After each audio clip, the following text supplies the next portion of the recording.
أعوذ بالله من الشيطان الرجيم. بسم الله الرحمن الرحيم. والتين والزيتون وطور سينين وهذا البلد الأمين لقد خلقنا الإنسان في أحسن تقويم ثم رددناه أسفل سافلين إلا الذين آمنوا وعملوا الصالحات فلهم أجر غير ممنون فما يكذبك بعد بالدين أليس الله بأحكم الحاكمين. سورہ 3 سے آج کے درس کا آغاز کیا جا رہا ہے. 8 آیتوں پر مشتمل ایک چھوٹی سی سورہ مبارکہ ہے. اس سورت کی پہلی ہی آیت کے اندر لفظ 3 موجود ہے. اسی مناسبت سے اس سورہ مبارکہ کو بھی سورہ 3 کہا جاتا. سورہ مبارکہ کا ترجمہ یہ ہے والتین والزیتون وطور سینین، اور قسم ہے انجیر کی اور زیتون کی، وطور سینین اور صحرائے سینا کے پہاڑ طور کی، وہذا البلد الامین اور اس پرامن شہر کی قسم ہے. لقد خلقنا الانسان فی احسن تقویم کہ ہم نے انسان کو بہترین سانچے میں ڈھال کر پیدا کیا ہے. ثم رددناہ اسفل سافلین، پھر ہم اسے پستی والوں میں بھی نچلے لوگوں میں سے ہم اسے بنا دیں گے. الا الذین آمنوا، مگر وہ لوگ جو ایمان لائے، وعملوا الصالحات اور نیک اعمال کیے، فلہم اجر غیر ممنون، تو ایسے لوگوں کے لیے ایک نہ ختم ہونے والا اجر ہے، بے حساب اجر ہے. فما یکذبک بعد بالدین، پس اے انسان کون سی بات ایسی ہے جس کی بنیاد پر تم روز جزا کو جھٹلاتے ہو. الیس اللہ باحکم الحاکمین، کیا اللہ جل شانہ حکمرانوں میں بہترین حکمران نہیں ہے. یہ سورہ مبارکہ کا ترجمہ ہے. سورہ 3 یہ ان خوبصورت سورتوں میں سے ہے جو ہے تو چھوٹی سی سورہ مبارکہ، لیکن اس کے اندر الفاظ کے اعتبار سے بھی حسن انتہائی زیادہ ہے، معانی کے اعتبار سے بھی اس کے اندر حسن ہے. اللہ جل شانہ نے اپنی ایک خوبصورت سی سورہ مبارکہ کے اندر ایک خوبصورت مخلوق کا ذکر فرمایا ہے خصوصیت کے ساتھ. حضرت براء ابن عازب رضی اللہ تعالی عنہ فرماتے ہیں کہ حضور علیہ الصلوۃ والسلام کو میں نے بکثرت مغرب کی نماز میں یا عشاء کی نماز میں اس سورہ مبارکہ کو پڑھتے ہوئے سنا کہ مغرب کی کسی رکعت کے اندر یا عشاء کی کسی رکعت کے اندر سورہ 3 حضور علیہ السلام پڑھا کرتے تھے. فرماتے ہیں کہ میں نے آپ سے بڑھ کر کسی اور کو اتنا عمدہ پڑھنے والا اور خوش آوازی کے ساتھ پڑھنے والا کسی اور کو نہیں پایا. تو حضور علیہ السلام کا اس سورہ مبارکہ کو ان نمازوں کے اندر پڑھنا یہ اس کی خوبصورتی اور اس کی اہمیت پر دلالت کرتا. 3 عربی زبان کے اندر انجیر کو کہا جاتا ہے. انجیر ایک خاص قسم کا پھل ہے جو کثرت کے ساتھ تو شام کے علاقوں میں پایا جاتا ہے، لیکن ہمارے یہاں بھی یہ وافر مقدار میں ملتا ہے. اسی طرح زیتون بھی ایک پھل ہے جس سے تیل بھی نکالا جاتا ہے اور اس کو ویسے بھی استعمال کیا جاتا ہے. تو ان 2 پھلوں کی اللہ جل شانہ نے قسم کھائی اور تیسری قسم کھائی وطور سینین. سینین صحرا اور اس جگہ کا نام ہے جہاں کوہ طور واقع ہے. کوہ طور پہاڑ واقع ہے. کوہ طور سے مراد وہ پہاڑ ہے جہاں حضرت موسیٰ علیہ السلام کو اللہ جل شانہ نے ہم کلامی کے شرف سے نوازا، وہیں پر حضرت موسیٰ علیہ السلام کو نبوت بھی عطا کی گئی، وہیں پر حضرت موسیٰ علیہ السلام نے چلہ بھی وہاں لگایا، 40 دنوں تک وہاں قیام فرمایا، پھر اسی مقام پر اللہ جل شانہ کی طرف سے توریت کی تختیاں حضرت موسیٰ علیہ السلام کو عطا کی۔ تو بابرکت جگہوں میں سے ہے جس کی اللہ جل شانہ نے اس سورہ مبارکہ کے اندر قسم کھائی، اور قسم ہے صحرائے سینا کے پہاڑ طور کی، اور چوتھی قسم اللہ جل شانہ نے قسم کھائی وَهَذَا الْبَلَدِ الْأَمِينَ، اور اس امن و امان والے شہر کی میں قسم کھاتا ہوں۔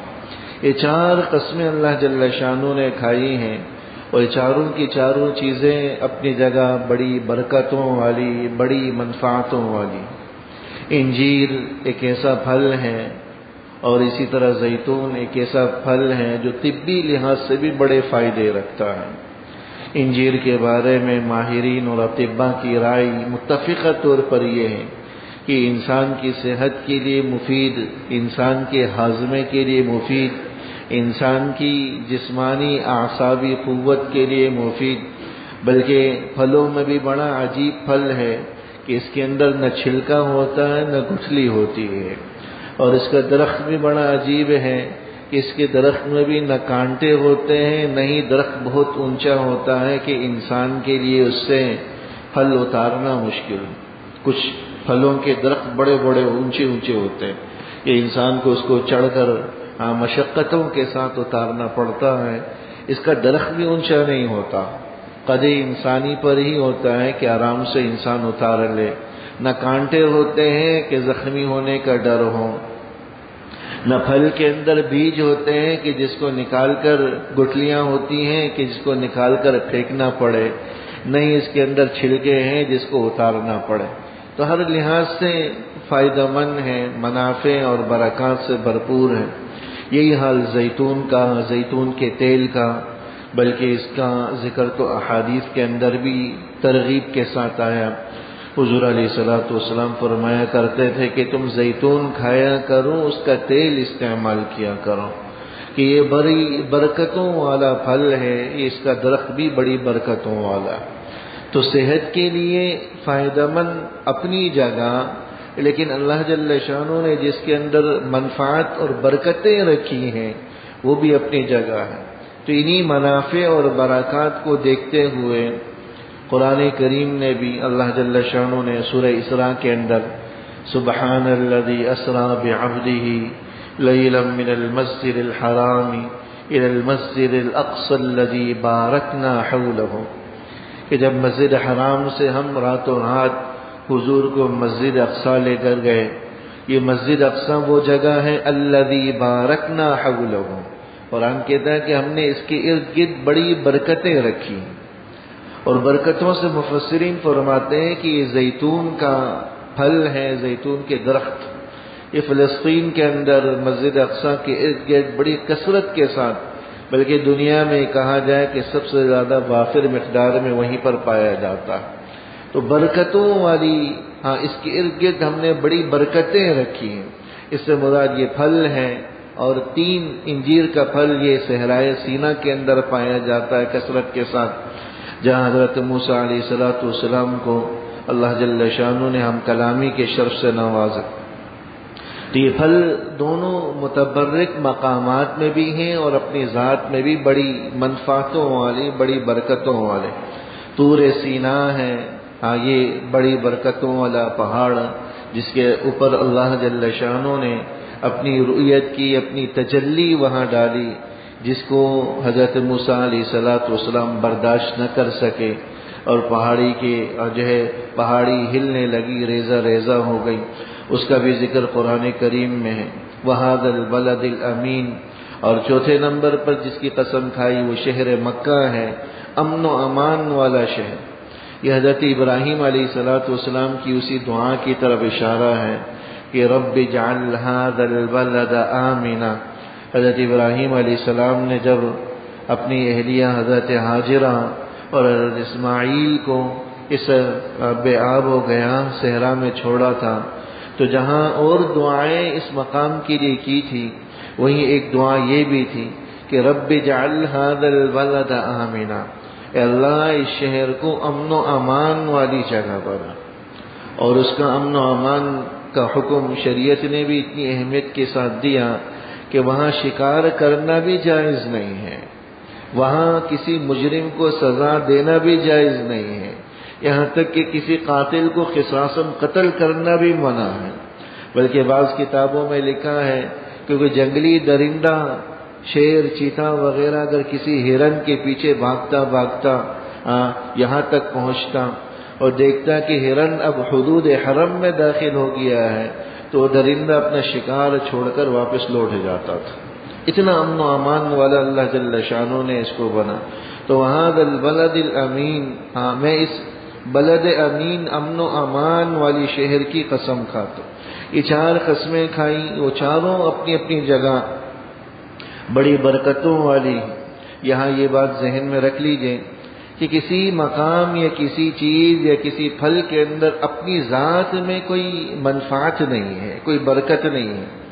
یہ منفعت، برکت، تاثیر اللہ کی طرف سے رکھے جانے کی وجہ سے پیدا ہوئے۔ ورنہ ساری جگہ برابر ہے، سارے پتھر برابر ہیں، لیکن جب اللہ جل شانہ نے اس پتھر کو حجر اسود بنا دیا تو اس کو دیگر پتھروں پر فضیلت حاصل ہو گئی۔ سارے بلاک، ساری اینٹیں اپنی جگہ ایک جیسی حیثیت رکھتی تھیں، لیکن جو اینٹ، جو بلاک بیت اللہ کا حصہ بن گیا، وہ ساری بلاکوں اور اینٹوں میں ممتاز ہو گیا۔ جو مسجد کا حصہ بن گیا، وہ سب جگہوں سے ممتاز جگہ بن گئی۔ وہ اینٹ، وہ دیوار، وہ بلاک سب جگہوں میں ممتاز ہو گئی، برکتوں والی۔ تو کسی چیز کے اندر، کسی پھل کے اندر اپنی ذات میں تاثیر نہیں، جب تک کہ اللہ جل شانہ کی طرف سے اس پہ تاثیر پیدا نہ کر دی جائے۔ نہ کسی دوا کے اندر، نہ کسی جڑی بوٹی کے اندر، نہ ہی کسی غذا کے اندر، نہ ہی کسی نسخے کے اندر، نہ ہی کسی طبیب کے پاس، نہ ہی کسی ماہر معالج کے پاس کوئی تاثیر کا نسخہ ہے، جب تک کہ اللہ جل شانہ اس چیز کے اندر، اس کے نسخے کے اندر، اس جڑی بوٹی کے اندر، اس پھل کے اندر، اس دوا کے اندر تاثیر پیدا نہ کرے۔ ایک ایمان والا ہونے کے ناطے ہمارا یہی ایمان ہے کہ جب تک اللہ اس کے اندر تاثیر پیدا نہ کرے، وہ انسان کو نہ نفع پہنچا سکتی ہے، نہ نقصان پہنچا سکتی ہے۔ بعض کتابوں کے اندر یہ واقعہ لکھا ہے کہ جب حضرت آدم علیہ السلام کو اللہ جل شانہ نے دنیا میں اتارا تو اول وہلے میں جب بیمار ہوئے، بیماری ان پر آئی تو ان کو علاج کا پتہ نہیں چلا کہ میں کیسے علاج کروں، علاج کی کوئی شکل یا کوئی صورت ان کے علم میں نہیں تھی۔ اللہ جل شانہ سے دعا کی، اللہ جل شانہ نے ایک جڑی بوٹی رہنمائی کر دی جڑی بوٹی کی طرف کہ یہ جڑی بوٹی تم استعمال کر لو، تمہیں شفا مل جائے گی۔ تو حضرت آدم علیہ السلام نے اس کو استعمال کیا، شفا مل گئی۔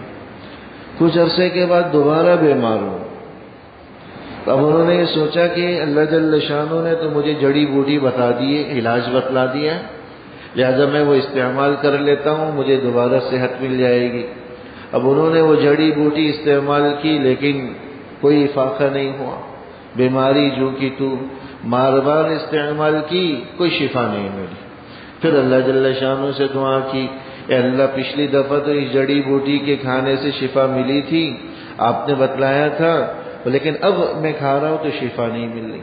اللہ کی طرف سے وحی آئی کہ جڑی بوٹی چھوڑو، یہ کلمات اور یہ تسبیحات تم پڑھ لو، تمہیں شفا مل جائے۔ کچھ کلمات بتلائے گئے، وہ ہے کہ پہلے جسمانی علاج تھا، اب روحانی علاج دے دیا۔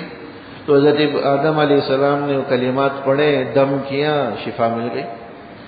کچھ عرصے کے بعد دوبارہ بیماری ہوئی تو پھر حضرت آدم علیہ السلام کے ذہن میں آیا کہ اب تو اللہ جل شانہ نے جسمانی علاج بھی بتلا دیا ہے، روحانی علاج بھی بتلا دیا ہے، لہذا اب تو مجھے مشورہ کرنے کی، پوچھنے کی ضرورت نہیں۔ وہ جڑی بوٹی بھی استعمال کر رہے ہیں، وہ کلمات بھی پڑھ رہے، لیکن بیماری ٹھیک نہیں ہو رہی، شفا نہیں مل رہی۔ تو پھر اللہ جل شانہ کی طرف متوجہ ہوئے، دعا کی کہ آپ نے مجھے یہ علاج بتلایا تھا لیکن افاقہ نہیں ہو رہا۔ اللہ کی طرف سے وحی آئی کہ آدم، نہ جن جڑی بوٹیوں کے اندر کوئی تاثیر ہے، نہیں ان کلمات کے اندر تاثیر ہے، ان کے اندر تاثیر آئی تھی تو میرے حکم سے آئی تھی۔ تو جب تک میرا حکم نہیں تھا، نہ کوئی جسمانی علاج نفع دے سکتا ہے، نہ کوئی روحانی علاج نفع دے سکتا ہے۔ سب سے پہلے اللہ کی طرف متوجہ ہونے کی ضرورت ہے، اس کے بعد انسان شریعت کی حدود اور دائرے میں رہتے ہوئے علاج معالجے کے طریقے اختیار کرے، وہ جسمانی علاج بھی، روحانی علاج بھی، ہر قسم کے طریقے اختیار کرے، لیکن اس سے پہلے اللہ کی طرف متوجہ ہو، اللہ سے مانگے، اللہ سے جو نہ شفا مانگے، تب جا کر ان چیزوں کے اندر تاثیر پیدا ہوگی، ورنہ کسی چیز کی ذات میں کوئی تاثیر نہیں ہے۔ تاثیر ہے تو اللہ کے حکم میں ہے، اللہ کے فرمانے میں ہے، اللہ جل شانہ کی طرف سے اجازت دینے میں۔ تو والتین والزیتون، قسم ہے انجیر کی، والزیتون اور قسم ہے زیتون کی، وطور سینین اور صحرائے سینا کے پہاڑ طور کی، وہذا البلد الامین اور قسم ہے اس پرامن شہر کی، امن و امان والے شہر کی۔ لقد خلقنا الانسان فی احسن تقویم، یہ چار قسمیں کھا کر اللہ جل شانہ نے جو چیز بیان کی ہے وہ انسان کی تخلیق کا حسن بیان فرمایا کہ لقد خلقنا الانسان فی احسن تقویم، کہ ہم نے انسان کو بہترین اور خوبصورت سانچے میں ڈھال کر بنایا ہے۔ یعنی انسان کی جو تخلیق ہوئی، اس کا قد و قامت، اس کا نقش و نگار، سیرت، شکل و صورت، ہر اعتبار سے اللہ جل شانہ نے تمام مخلوقات میں اس کو حسین بنایا۔ ایک بڑے بزرگ گزرے ہیں ابن العربی رحمہ اللہ، وہ فرمایا کرتے تھے کہ لیس للہ خلق احسن من الانسان، اللہ جل شانہ کی تمام مخلوقات میں انسان سے خوبصورت ترین مخلوق کوئی نہیں ہے۔ دنیا کی کوئی طاقت ایسا حسین و جمیل جو ہر اعتبار سے متناسب اعضاء والا ہو، اب سارے مخلوقات میں جو ہمارے علم میں ہے، ذرا انسان نگاہ اٹھا کر دیکھے تو کسی کو کس طرح بنایا، کسی کو کس طرح بنایا۔ کوئی چل سکتا ہے اور تو کوئی اڑ نہیں سکتا، کوئی دوڑ سکتا ہے اور کوئی رینگ سکتا ہے لیکن پاؤں اس کے پاس موجود نہیں۔ اللہ جل شانہ نے ہر اعتبار سے، شکل و صورت کے اعتبار سے بھی اس کو اعضاء کے اعتبار سے متناسب بنایا، بلکہ صفات کے اعتبار سے بھی تمام مخلوقات کی صفات اللہ جل شانہ نے اس انسان کے اندر رکھی، تمام مخلوقات کی صفات۔ بعض فلاسفہ یہ کہا کرتے تھے کہ انسان اپنی ذات میں تمام جہانوں کا ایک نمونہ اور سیمپل ہے۔ جتنے بھی جہاں اللہ جل شانہ نے پیدا کیے، ہم کہتے ہیں سورہ فاتحہ کے اندر الحمدللہ رب العالمین، تمام تعریفیں اس اللہ کے لیے ہیں جو تمام جہانوں کا پروردگار ہے۔ تو تمام جہاں سے مراد اس کائنات میں جتنے بھی عالم اللہ نے پیدا کیے ہیں، جتنی بھی کائناتیں اللہ نے پیدا کی، جتنی بھی مخلوقات اللہ نے پیدا کی، وہ سب اس کے اندر داخل ہیں، اور ان سب سے بھی اللہ جل شانہ نے انسان کے اندر حصہ رکھا ہے۔ سارے اوصاف اللہ جل شانہ نے اس انسان کے اندر رکھے۔ قرآن کریم نے جگہ جگہ انسان کو اپنی ذات میں غور و فکر کرنے کی دعوت دی۔ وَفِي أَنفُسِكُمْ أَفَلَا تُبْصِرُونَ، ذرا تم اپنی ذات میں غور کرو، اللہ نے کتنا تمہیں خوبصورت بنایا ہے، تمہیں اللہ جل شانہ نے کس طرح نابغہ روزگار بنایا ہے، کتنی ندرت کے ساتھ اور کسی عجیب و غریب انداز سے اللہ جل شانہ نے تمہاری تخلیق کی۔ سارے جہاں، سارے اوصاف، پھر ان سب کے اندر عقل سے جو اللہ جل شانہ نے نوازا ہے، جو تمام مخلوقات سے اس کو ممتاز کرتی۔ دیکھیں اللہ کی کچھ مخلوقات وہ ہیں جو زمین پر تیزی کے ساتھ دوڑنے والی، کچھ مخلوقات وہ ہیں جو ہواؤں میں تیز رفتاری کے ساتھ اڑنے والی، کچھ مخلوقات وہ ہیں جو سمندروں کو چیر کر تیرنے والی۔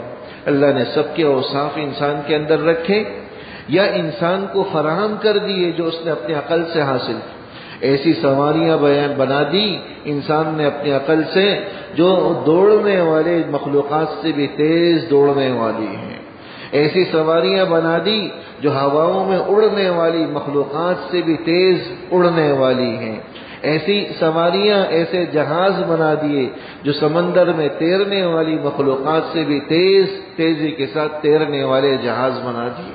سمندر کے اندر، سمندر کے اوپر، سمندر کے نیچے، ہواؤں کے اوپر، ہواؤں کے درمیان میں، زمین میں چلنے والے، رینگنے والے، ہر قسم کی مخلوقات کا وصف اللہ جل شانہ نے انسان کے اندر رکھا۔ بلکہ اس سے بھی آگے بڑھ کر بعض علماء نے فرمایا کہ اللہ نے انسان کے اندر اپنی صفات رکھی۔ صحیح بخاری کے اندر ایک روایت آتی ہے کہ ان اللہ خلق الانسان علی صورتہ، یا ان اللہ خلق آدم علی صورتہ، اللہ جل شانہ نے حضرت آدم کو اپنی صفات پر پیدا کیا۔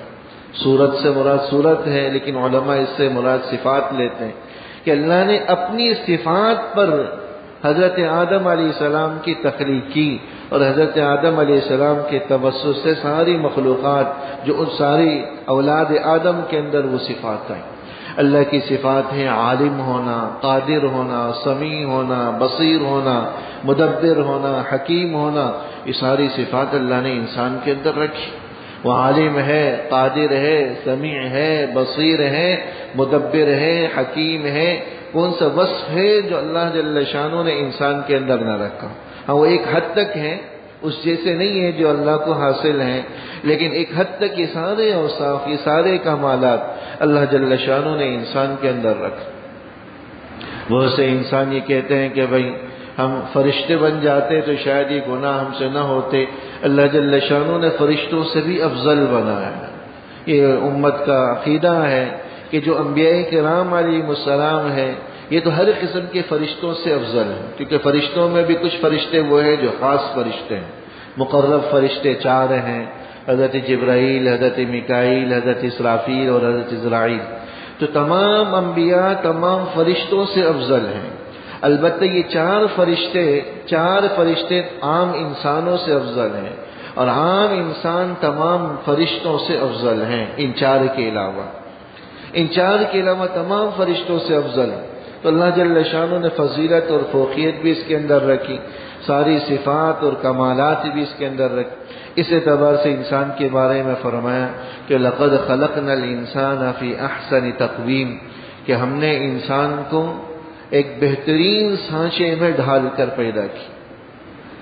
بعض کتابوں کے اندر بڑا عجیب واقعہ لکھا ہوا ہے کہ ایک خلیفہ گزرا ہے ابو جعفر منصور نام کا، اس کا ایک وزیر تھا عیسیٰ ابن موسیٰ ہاشمی کے نام سے۔ اس کو اپنی بیوی سے، اہلیہ سے بڑا لگاؤ تھا، بڑی محبت تھی، اور اہلیہ بھی بڑی خوبصورت تھی۔ ایک دفعہ 14ویں کا رات تھا، اپنی اہلیہ کو دیکھا اور چاند کو دیکھا، بس کسی محبت کے کس عالم میں تھا، تو اس کی زبان پر یہ جملہ چل پڑا کہ انت طالق ثلاثا ان لم تکونی احسن من القمر، تجھے 3 طلاق اگر تو چاند سے زیادہ حسین اور خوبصورت نہ بنے، تجھے میری طرف سے 3 طلاق اگر تو چاند سے بھی زیادہ خوبصورت نہ ہو۔ بیوی نے یہ جملہ سنا تو پردے میں چلی گئی کہ تم نے تو مجھے طلاق دے دیا۔ اب بڑے پیشمان ہوئے، یہ تو محبت میں مغلوب ہو کر یہ جملہ کہہ دیا تھا، لیکن اب کیا کریں؟ جیسے تیسے رات گزاری، صبح کو خلیفہ کے پاس گیا، ابو جعفر منصور کے پاس، اور مسئلہ بیان کیا، پریشانی بیان کی۔ وقت کے سارے فقہا کو ابو جعفر منصور نے جمع کی، تو جس فقیہ سے بھی پوچھتے تو کہتے طلاق ہو گئی، کہ چاند کی خوبصورتی کی تو مثالیں دی جاتی ہیں، چاند کی حسن کی تو مثالیں دی جاتی ہیں، چاند سے خوبصورت کوئی انسان کیسے ہو سکتا ہے؟ ایک فقیہ تھے جو حضرت امام ابو حنیفہ رحمہ اللہ کے پیروکار تھے، وہ خاموش۔ ان سے پوچھا خلیفہ نے کہ بھئی آپ خاموش ہیں، آپ کچھ کہتے نہیں ہیں۔ تو جب ان سے پوچھا تو انہوں نے اعوذ باللہ بسم اللہ پڑھی اور سورہ 3 کی تلاوت کی، والتین والزیتون وطور سینین وہذا البلد الامین لقد خلقنا الانسان فی احسن تقویم کہہ کر فرمایا کہ اللہ نے انسان سے بڑھ کر کوئی اور مخلوق نہیں بنائی، لہذا اس کی بیوی پر کوئی طلاق واقع نہیں ہے، وہ اپنی بیوی کے ساتھ تعلق رکھ سکتا ہے، ازدواجی سلسلہ قائم کر سکتا ہے، نکاح برقرار ہے۔ خلیفہ ابو جعفر منصور بھی بڑا خوش ہوا اور اسی کے مطابق سارے فقہاء نے عمل بھی کی۔ تو بہرحال اس سے پتہ چلا کہ اللہ جل شانہ نے ہر اعتبار سے انسان کو خوبصورت بنایا۔ یہ جسمانی ساخت کے اعتبار سے بھی خوبصورتی ہے، اسی طرح سیرت کے اعتبار سے بھی یہ خوبصورتی اور احسن تقویم انسان کو بنایا ہے، یعنی صورت کے اعتبار سے بھی بہترین قالب میں اللہ جل شانہ نے بنایا، سیرت کے اعتبار سے بھی، اخلاق کے اعتبار سے بھی اللہ جل شانہ نے اس کو اپنی صفات عطا کی۔ ہاں کچھ ہوتے ہیں جو اپنی ان اوصاف کو جو ہے پس پش ڈال کر چھپا دیتے ہیں، بلکہ ان صفات کو یک طرف کر کے گناہوں کے اندر اپنے آپ کو ڈال دیتے ہیں، نافرمانیوں میں ملوث ہو جاتے ہیں، بدکاری کے اندر چلے جاتے ہیں، دیگر طرح طرح کی نافرمانیوں میں خود کو ملوث کر دیتے ہیں۔ ورنہ اللہ جل شانہ نے تو صورت کے اعتبار سے بھی، سیرت کے اعتبار سے بھی انسان کو اعلیٰ اور جامع اوصاف سے نوازا۔ دیکھیں انسانوں کے اندر آپ دیکھیں کچھ انسان اتنے رحم دل ہوتے ہیں، اتنے نرم طبیعت کے ہوتے ہیں کہ ان کی نرمی کی، ان کی سخاوت کی مثالیں دی جاتی، اللہ نے اتنا سخی بنا۔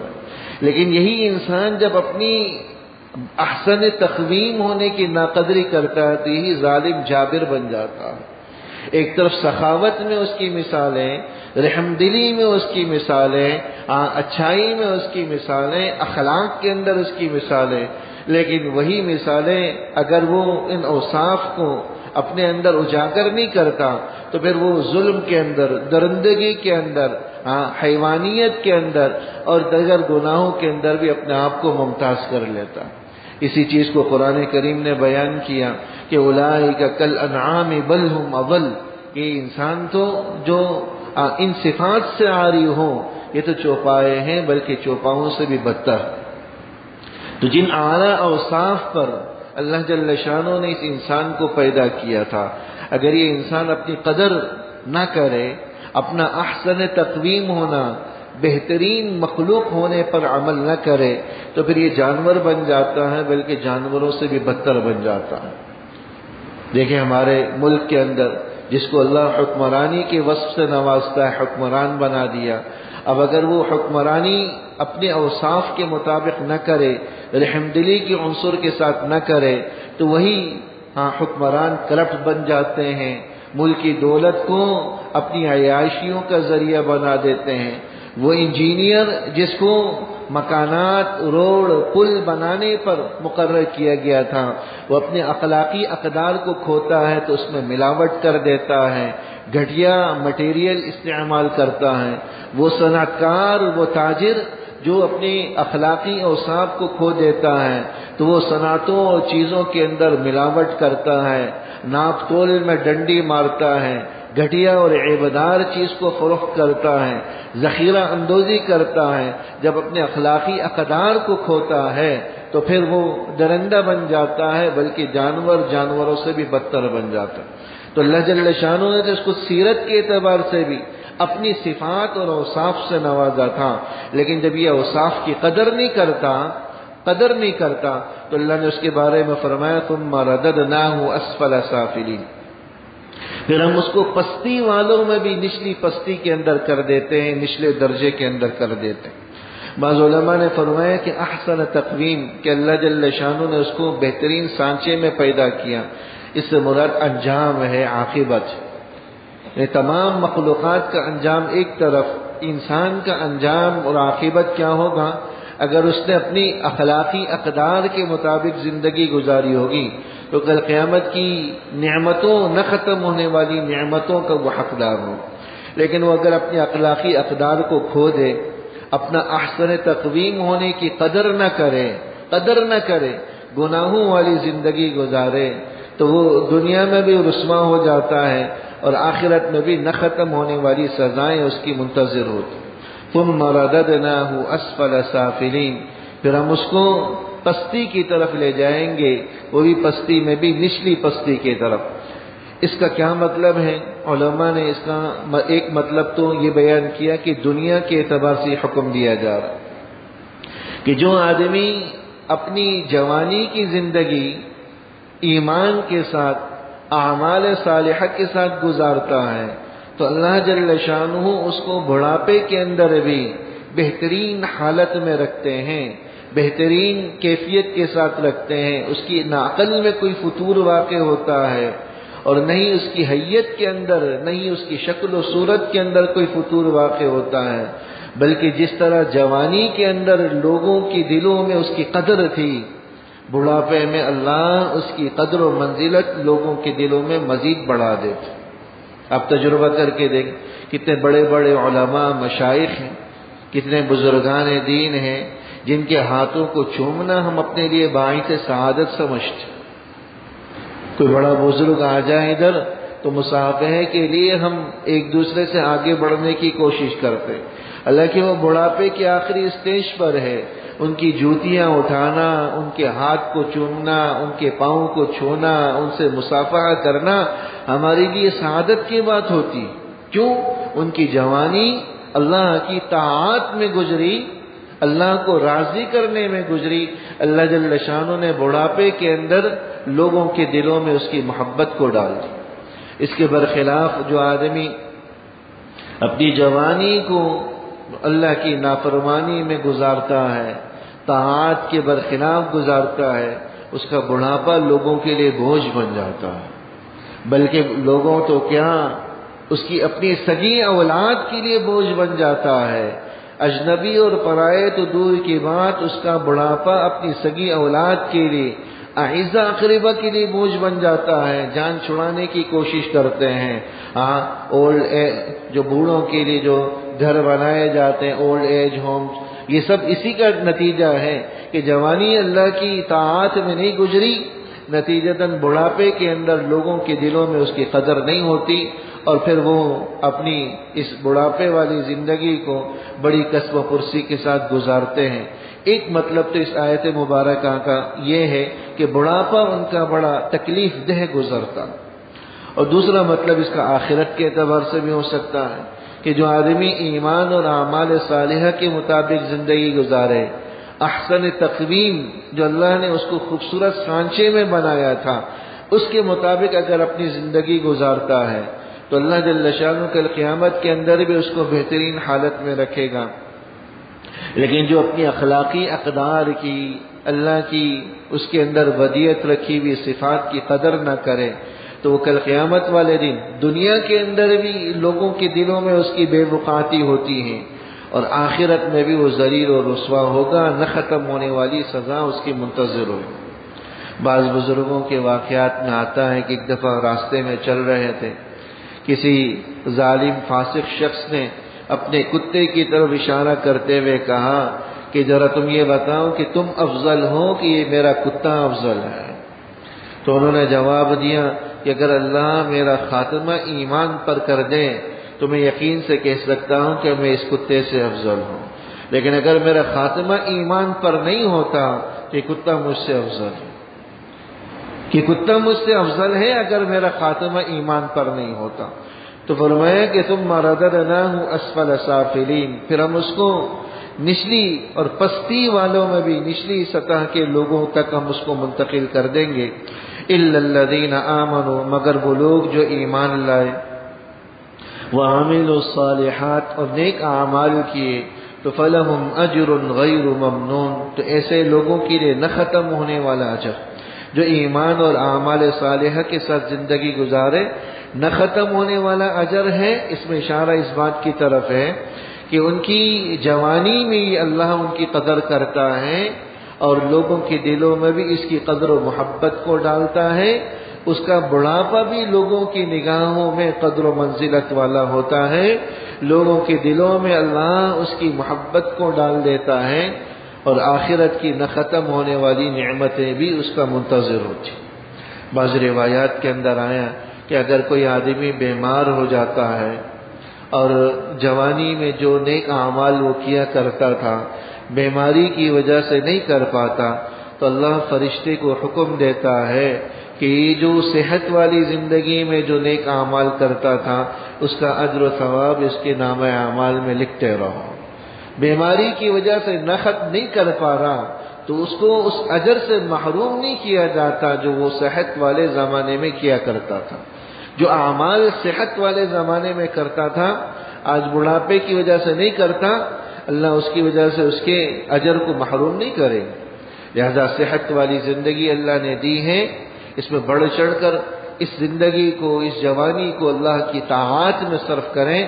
بڑھاپے میں اگر ہمت کمزور بھی ہو گئی، زیادہ مشقتیں نہ بھی اٹھا سکیں، تب بھی اللہ وہ سارا اجر نامہ اعمال میں لکھتا رہے گا جو ہم صحت والی، تندرستی والی اور جوانی والی زندگی میں کیا کرتے تھے.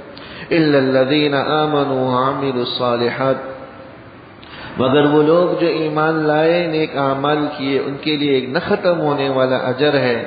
فما یکذبک بعد بالدین، اللہ جل شانہ نے انسان کو مخاطب کیا کہ ہم نے تمہیں بہترین سانچے میں بنایا، بہترین صفات کے ساتھ نوازا. تخلیق ہماری، بندہ میرا، مخلوق میری، پھر کون سی چیز ایسی ہے جس کی بنیاد پر تم روز جزا کو جھٹلاتے ہو؟ بالدین، دین سے مراد کل قیامت والا دن ہے. یعنی کس عمل کی بنیاد پر، کن چیزوں کی بنیاد پر تم روز جزا کے دن کو جھٹلاتے ہو؟ الیس اللہ باحکم الحاکمین، کیا اللہ حکومت کرنے والوں میں، حکمرانوں میں بہترین حکمران نہیں؟ حکومت کرنے والوں میں بہترین حکومت کرنے والا نہیں؟ لہذا سب سے بڑا حاکم، سب سے بڑا بادشاہ، سب سے بڑا حکمران، عقل کا بھی تقاضا یہ ہے کہ ہم ہر حال میں اسی کی عبادت کریں، اس کے بتلائے ہوئے طریقے کے مطابق زندگی گزاریں اور اسی کے مطابق تعلیمات اور ہدایات کے مطابق خود کو ڈھالنے کی کوشش کریں.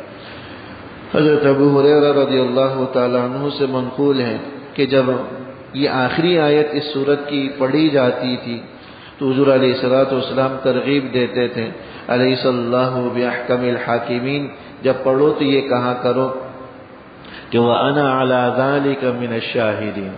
اللہ جل شانہ ایک سوال کر رہے ہیں کہ کیا میں حکمرانوں میں بہترین حاکم نہیں؟ تو ہمارے ذمے میں ہے کہ ہم اس کا جواب دیں.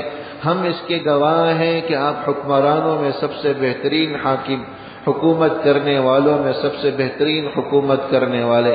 وَأَنَا عَلَى ذَلِكَ مِنَ الشَّاهِدِينَ، بَلَا وَرَبِّنَا وَأَنَا عَلَى ذَلِكَ مِنَ الشَّاهِدِينَ کے الفاظ.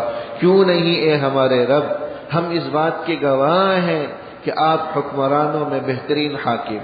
لہذا جب نماز کے علاوہ میں اس سورہ مبارکہ کو پڑھیں تو یہ جملہ بھی ساتھ پڑھ لینا مستحب ہے. تاہم اگر نماز میں سورت پڑھ رہے ہوں تو اس وقت نہ پڑھیں. عام اوقات کے اندر جب ہم یہ آیت کریمہ پڑھیں تو بلا وربنا وانا علی ذلک من الشاہدین کے کلمات پڑھ لیں. عربی میں آتے ہوں تو ٹھیک، نہ ہو تو یہ جملہ ترجمے میں یہ کہہ دیا کرے، کیوں نہیں اے ہمارے رب، ہم اس بات کے گواہ ہیں کہ آپ حکمرانوں میں بہترین حاکم. اللہ جل شانہ عمل کرنے کی توفیق عطا فرمائے. ربنا تقبل منا انك انت السميع العليم وتب علينا انك انت التواب الرحيم. وصلى الله تعالى على خير خلقه محمد وآله وصحبه اجمعين. آمين برحمتك.